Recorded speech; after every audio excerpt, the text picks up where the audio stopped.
The night of the big wind. No, Icha Nugicha Moira. Everyone who lived after the storm lived in terror of slight storms.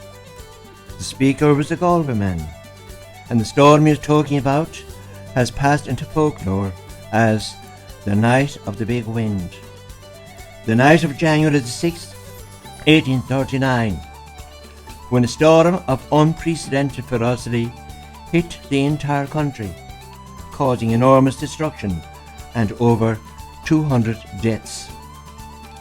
What made the storm especially frightening was the fact it came seemingly out of nowhere. Sunday, January the 6th, was a calm day, with scarcely any wind. The previous day had seen a fall of snow, but on Sunday, preparations for dances and ceilidhs were going on, especially in rural areas, to mark the Feast of the Epiphany, or Little Christmas, as it was also known. By mid-afternoon, however, the temperature began to rise. A faint breeze did nothing to diminish the unnatural humidity of this winter's day. In a house in Ballinakill, Limerick, it was noticed that the glass showed the quicksilver under the extreme lowest mark of the barometer, an ominous sign. What was happening?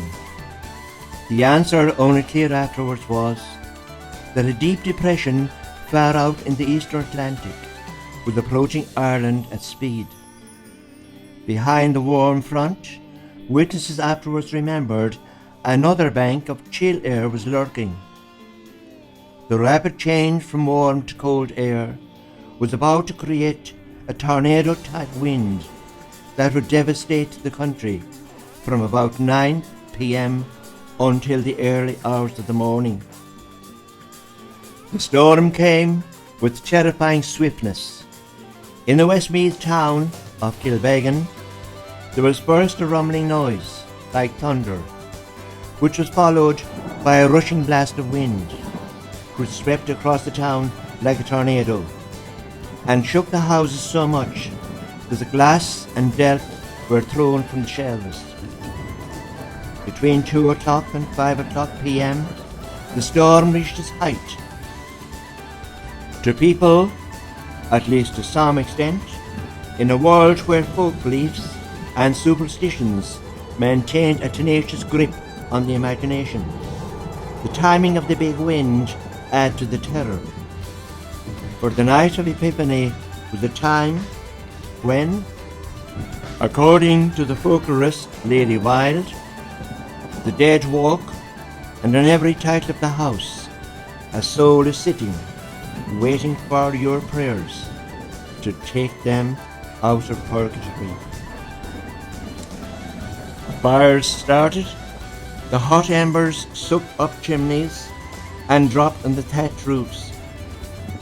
Houses of old, apparently strong stone houses, as well as humble cottages, were flattened by the winds, burned in firestorms, or carried off by the devastating floods that swept the country when both the Grand Canal and the Shannon burst their banks. Loughrea was devastated by the high winds, directly and indirectly. A major fire was generated as a result of the destruction of the chimney stacks. Then the wind blew sparks onto the thatched roofs, where houses were closely packed together. To stop the fire from spreading was impossible, owing to the inflammable nature of the roofs. 100 houses were burned in slightly more than 7 hours. It is estimated that more than 300 people were rendered homeless. Miraculously, no lives were lost. This was partly due to the owner of the brewery, Mr. Martin Fahy, allowing hundreds of people to shelter there. No place in Ireland escaped the ravages of the big wind. Just pinpointing a few in County Galway, we note Salt Hill, all houses damaged. Ardmore, 20 houses blown down. Ballinakill, 18 houses destroyed.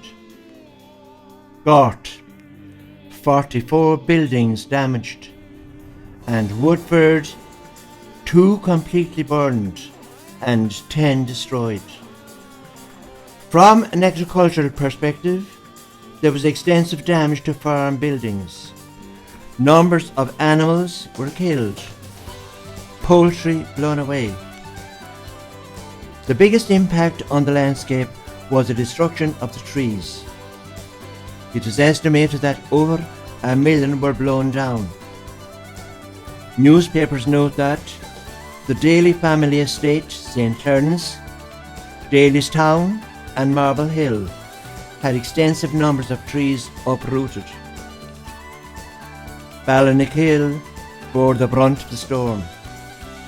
Tradition has it that effects of seawater from Kinvara were blown across Slievachty as far as Knockdermore in the Marble Hill estate. A considerable number of fatalities occurred in County Galway.